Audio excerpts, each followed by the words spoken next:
Hello,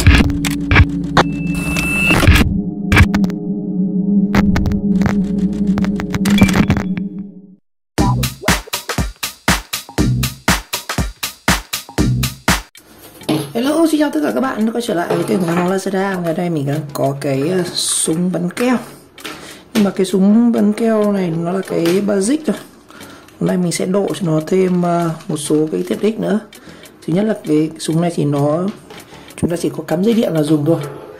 Nên là mình sẽ độ cho nó thứ nhất một cái công tắc, và thứ hai là một cái đèn báo nguồn cho nó, để biết khi chúng ta bật tắt để biết được nguồn điện vào, mà có thể tắt luôn ở trên cái này, không phải rút dây điện nữa, nó sẽ tiện hơn. Đó.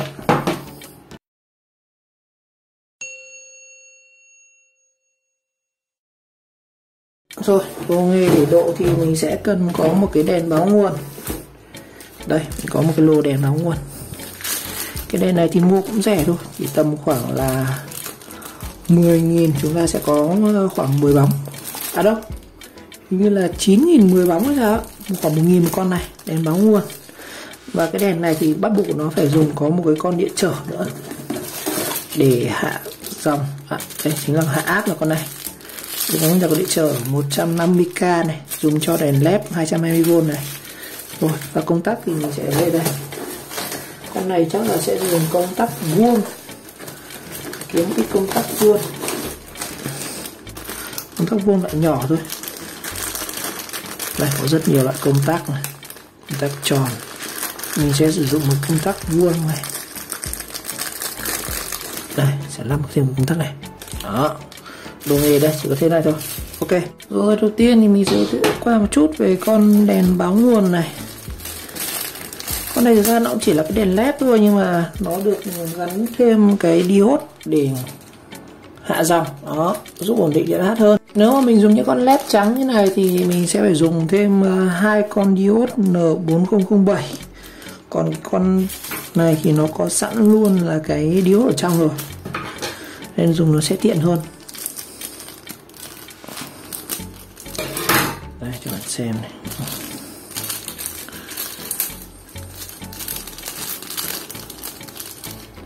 Đây là một con diode đèn báo nguồn, một con đèn báo nguồn chứ. Một con đèn báo nguồn. Con đèn này chúng ta sẽ thấy rất nhiều ở trong các cái ổ cắm điện chẳng hạn. Các bạn cắm điện vào thì nó hay lên cái đèn đỏ, chính là do cái đèn báo nguồn này. Đó. Mình có thể dùng cái đèn này hoặc là dùng cái đèn led trắng này. Thường mình sử dụng luôn cái đèn này nó tiện hơn anh ạ. Con này chỉ cần gắn thêm một con trở này là xong. Còn nếu mà cái led này thì lại phải đấu hai con diode và thêm một con trở 65 hoặc là 60 kg thì nó mới ổn định được. Còn cái led này chỉ cần gắn thêm một con trở là xong rồi. Đây. Mình thử luôn cho mọi người nhé.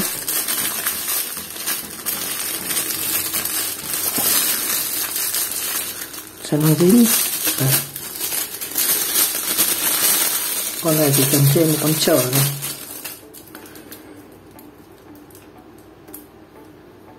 Đó. Dùng một con trở này.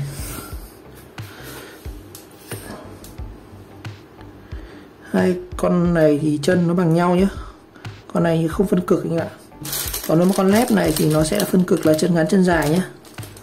Nên con này thì mình mắc vào chân nào cũng được. Hai chân nó bằng nhau luôn. Đó. Đây mình sẽ ngáp vào cái chân này.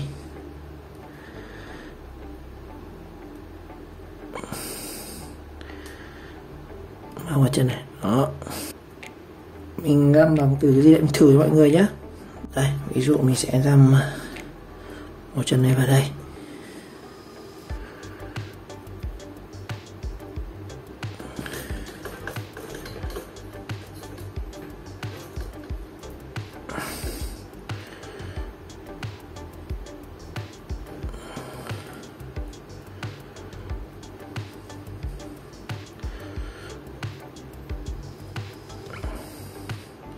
Rồi mình cắm điện thử nhá. Rồi mình sẽ cắm điện thử nhá. Đấy, nó sáng này. Rút ra này. Đó.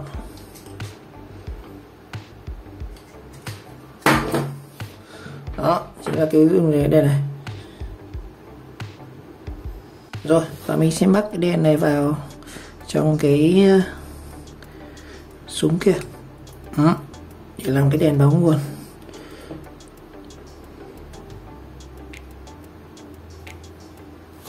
Đó, súng bắn keo này đây, cắm điện vào như này. Chả biết là có điện hay không, chả có công tắc để có thể tắt được, nên là sẽ phải độ. Rồi mình sẽ tháo cái phần này của nó ra.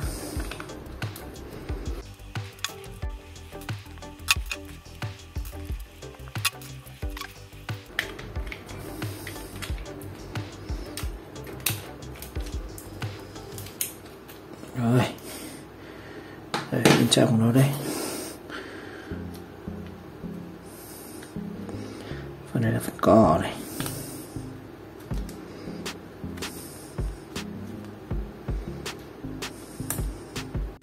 Nó bung mất cái lò xo này ra rồi, mình phải nhìn một lúc mình biết cách lắp vào như nào.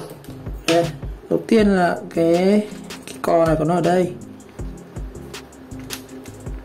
Đây nó có cái đường này vào đây này. Đấy, cái dây điện này ở trên này. Đấy, thì cái lò xo này nó sẽ móc ở dưới cái này. Nhưng mà cái này của nó đang bị lệch, cái này mình tháo hẳn ra nhé. Đó thì phải cắm điện.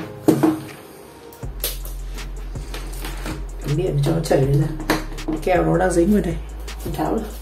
Rồi mình châm điện vào đây để cho cái này nó chảy ra nhé. Mình sẽ tháo được phần này. Đó. Đó. Thì để cái bên này dễ lắp hơn này. Xoay ngược nó lại này.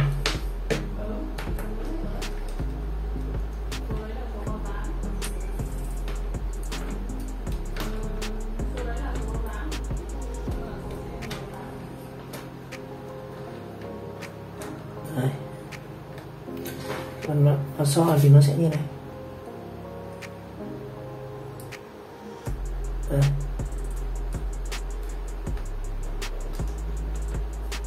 Đấy. Thì phạm bóp này thì nó sẽ đẩy cái này, cái trục này nó chạy theo dây này, nó sẽ đẩy cái keo này vào. Đó, cả một tí mà nó rất là nóng luôn. Rồi bây giờ nhiệm vụ mình sẽ khoan hai đường.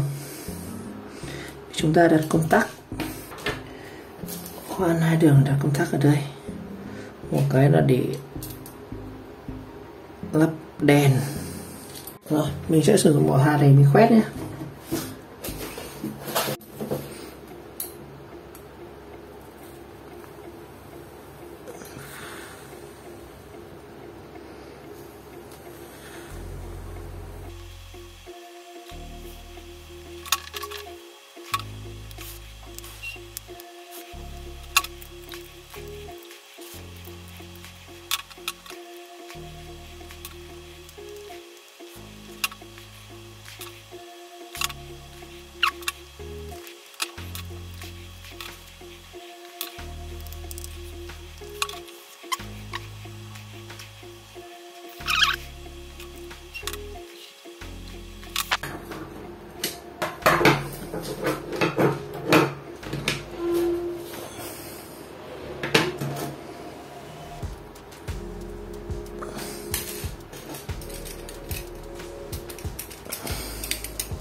Rồi mình sẽ cố định cái phần đèn led ở cái đèn báo nguồn ở đây. Nếu mà để cái đèn này nó ra như này thì rất dễ là nó bị va chạm và nó vỡ. Chắc là mình sẽ đặt nó nằm như này. Đó. Và thì nó sẽ bắn ít kéo đến vào đây. Rồi, việc tiếp theo là mình sẽ ước lượng cái phần dây ở đây.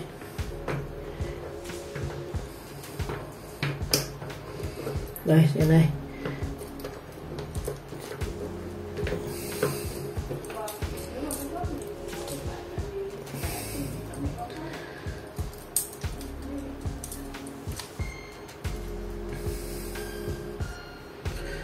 Rồi cái này thì mình sẽ đấu một đầu dây.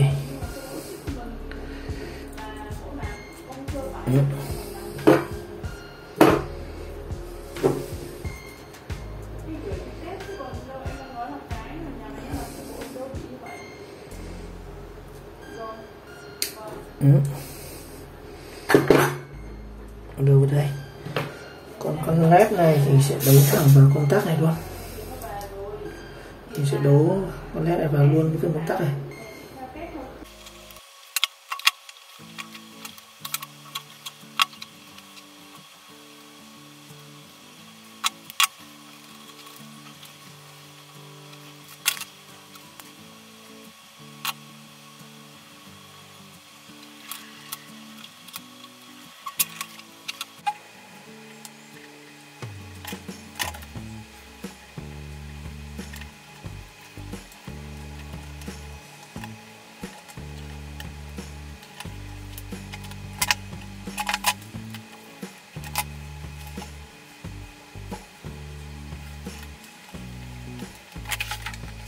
Đó, mình sẽ hàn vào nhé.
Rồi, xong rồi.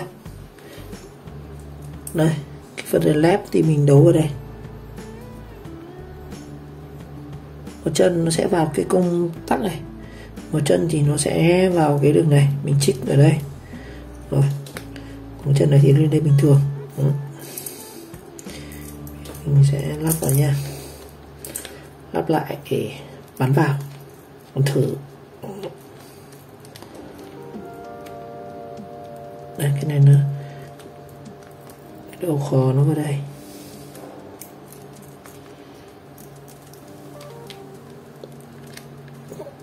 Gỡ vào đây. Đấy.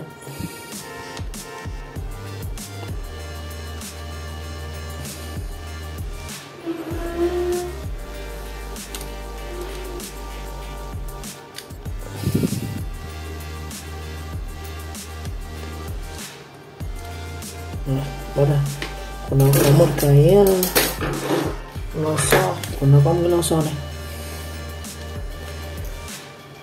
Rồi, cái giá bạn thử nhé.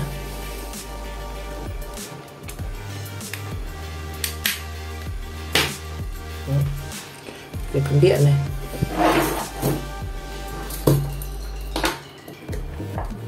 Zoom vào. Rồi, nó đang chạy này.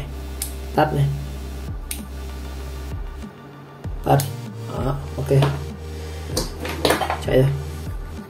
Bây giờ bắt ốc vào thôi.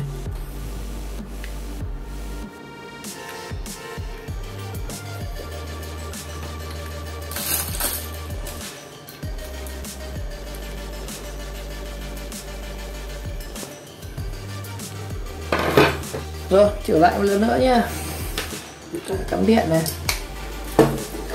Đây, có đèn này là đang có điện này. Bình thường là cài sang cái on là tắt này.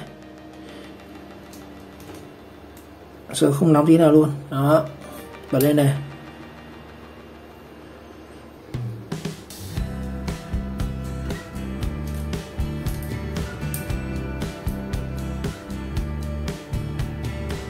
Nóng rồi, ok rồi.